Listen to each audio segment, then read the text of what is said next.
a show about cars, and you get to see Tom Cruise and Cameron Diaz.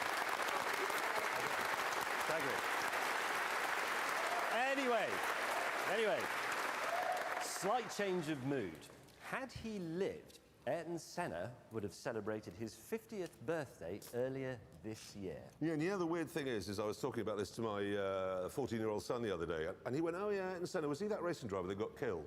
God, that makes me feel really old. Well, I know, it's awful, but the thing is, I said to him, if you'd seen his funeral, you'd know he was a bit more than that.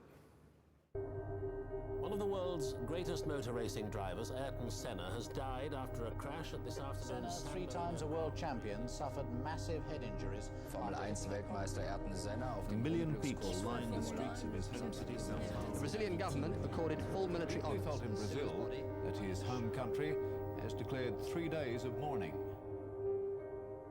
I think I was 9 years old, and I was racing that weekend.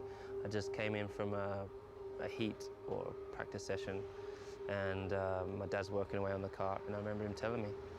I remember going around to the back of the car and just bawled my eyes out. At 9 years, I remember it like it was yesterday. I remember exactly where it was, what spot. I could take you there right now.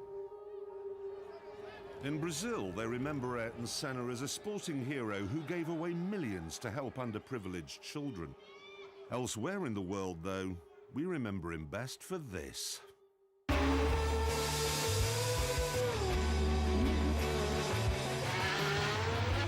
Senna goes through. Senna goes through again. Cannot be sounding true, but I start with 4 years old in go-kart. I am just 22-year-old, and there is plenty of time to get Formula 1 if I will get there. Ayrton Senna did race in Formula 1 from 1984 to his death at Imola in 1994. Ayrton Senna wins at Monaco. And in that time, he won the World Championship 3 times. The figures suggest that Schumacher and Fangio were better.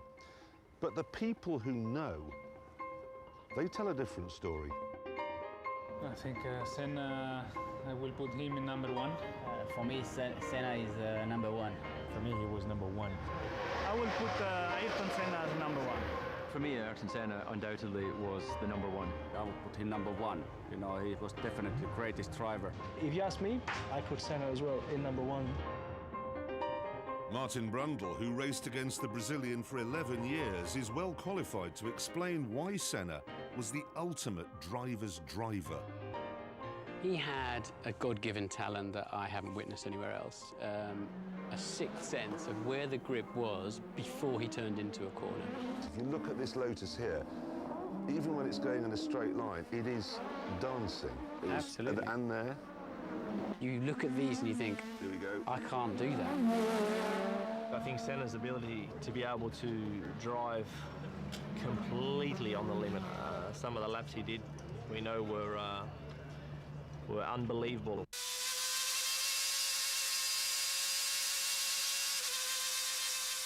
This is just... This is manic. Look at this, how he reads those 2 guys. He's absolutely on it, isn't he? This is... Look at that. Senna was so good at banzai last-minute qualifying laps that in his Formula 1 career he won an incredible 65 pole positions. He had this gift to just go and find, we could all find a tenth or two. The really great drivers can go and find a half a second or 3/4 of a second. However, Senna could do even better than that.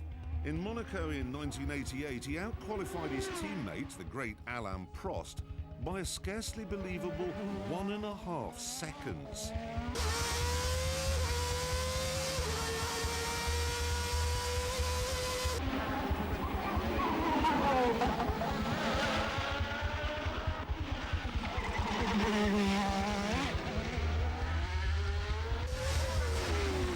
Nobody in the end wanted to spoil Senna's pole lap. And when you saw the day-glow McLaren and the very bright helmet of Ayrton Senna, he would come through and we literally jumped out of the way. You didn't want to be the one they all talked about as having blown the lap that the whole of the Grand Prix venue was looking forward to. But it wasn't just out-and-out speed that made Senna special. he was so good because he was working so hard on details. And I improved the car also there and there, but he went in the fine details. That's why it was fantastic. Yeah, the worst is here. The worst is the second chicane and in the third chicane. But it's because the asphalt goes like this, in the third chicane, and it's like this. In the second chicane you're coming bumpy. And if I think back to when I was his test driver at the beginning of the '94 season, after the second day he had a small incident and tweaked his neck, and that was it. The test was over as far as he was concerned. I came in the following day and he was there in the morning, and I thought, oh, okay, he must have made a miraculous recovery. But in actual fact, he was just there to listen to what I was saying to the engineers, to work out whether he could trust my feedback. And when I compare that to Nigel Mansell, when I was his test driver, he would set a lap time and then he would bugger off to the golf course. Another weapon in Senna's armoury was his utter ruthlessness. Prost having a look, and Senna's crowding him into the pit wall. Schumacher trying to take Ayrton Senna. Now let's see if the Brazilian moved across. Indeed he did. He often used to put us in a position that you were going to have an accident, and he would leave it up to you to decide whether to have that accident or not.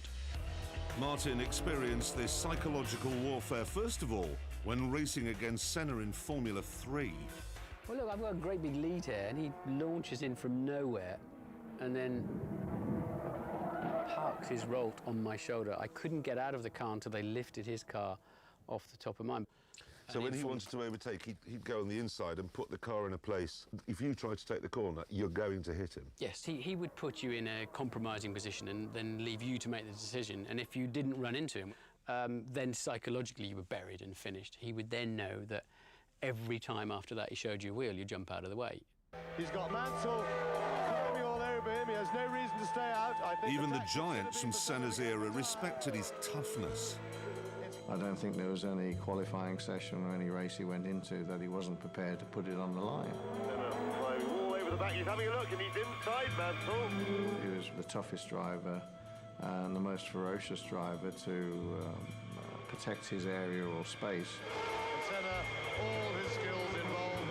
He's got a much slower car, very clapped out tyres on his car. Mansell's got fresh rubber on, all the grip in the world. Senna blocking away and sliding a lot, Senna knocking it down. Mansell weaving this way and that way, but Senna won't let him past. He's got the racing line, he's going to keep it. This will to win reached its peak at the Japanese Grand Prix in 1990.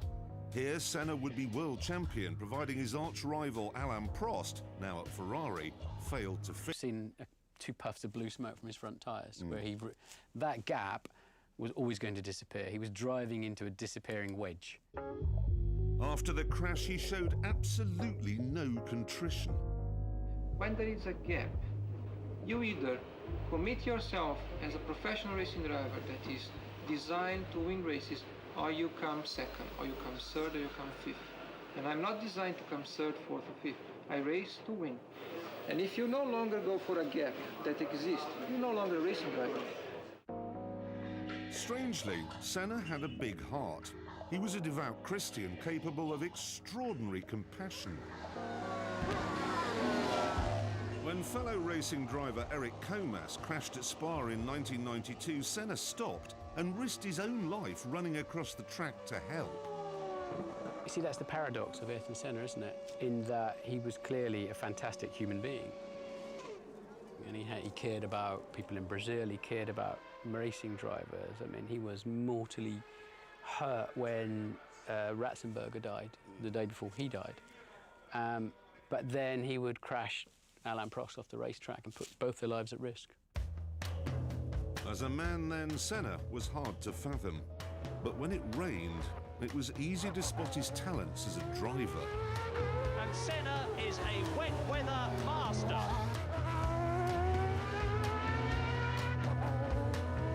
This is Donington in 1993.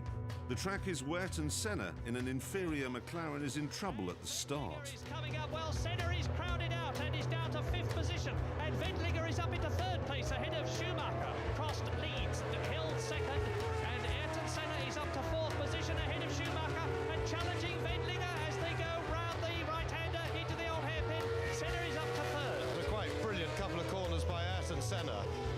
tremendous stuff. He muscled his way back into contention at Redgate. He's going inside Damon Hill, and Senna into second place already. So 2 retirements already, and Senna goes through into the lead. He's passed Alain Prost, so... And that was it. 1 lap, 5th to 1st. Yeah. If you want to have 40 seconds of what is Ayrton Senna, the racing driver, all about, there it is, in a nutshell. Yeah. After the race, though, he was completely calm. Driving with slicks in damp and really slippery conditions was tremendous. Conditions like this is gambling, and it's taking chances that pays off. And I think we gamble good. And of course, you have to remember that Senna was doing his gambling in cars that were like wild, ferocious animals.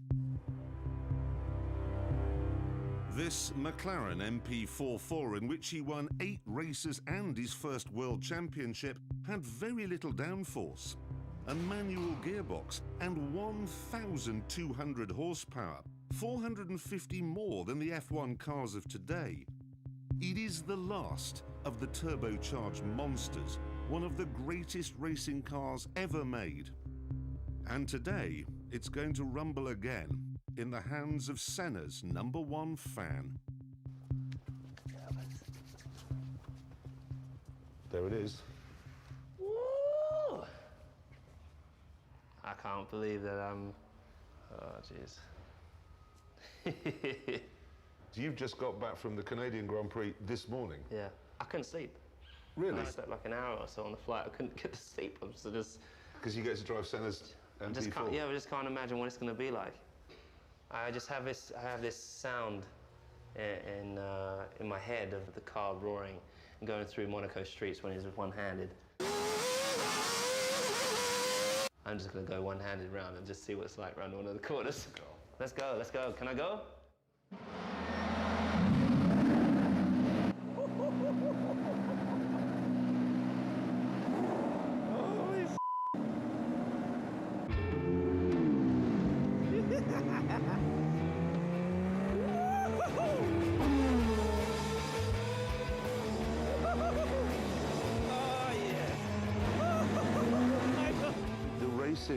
Back in the mid-80s, it was, I mean, there's an incredible scene, I think, with Nelson Piquet overtaking Senna on full opposite lock.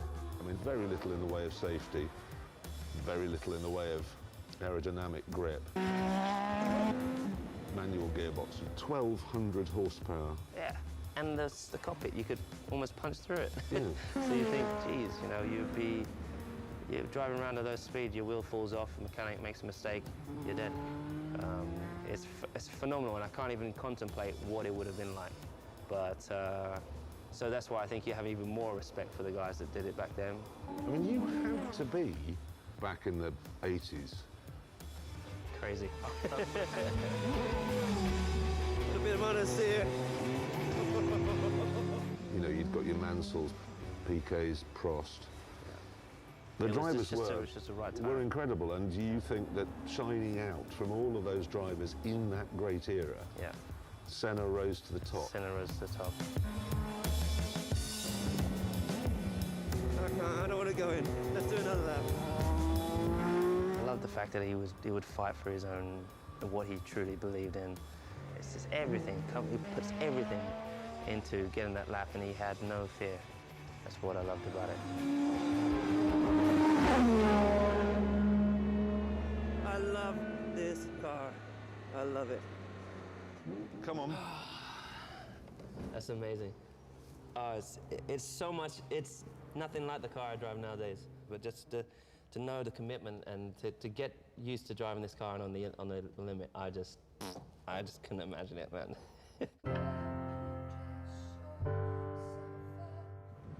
It's one of the best days of my life. I just feel so blessed, you know. I dreamed my whole life of driving that car. My whole life. I just ticked off one of my dreams.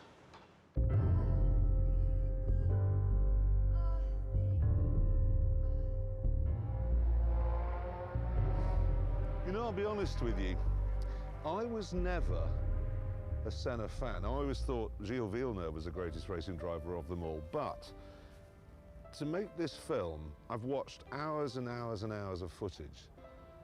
And the thing is, Villeneuve was spectacular on a number of occasions.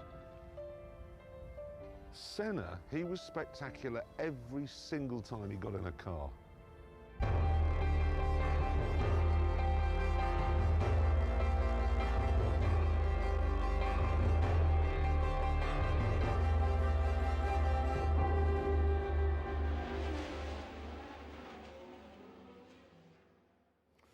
There's an amazing film coming out on Ayrton Senna next year. I urge you all to go and see it. It's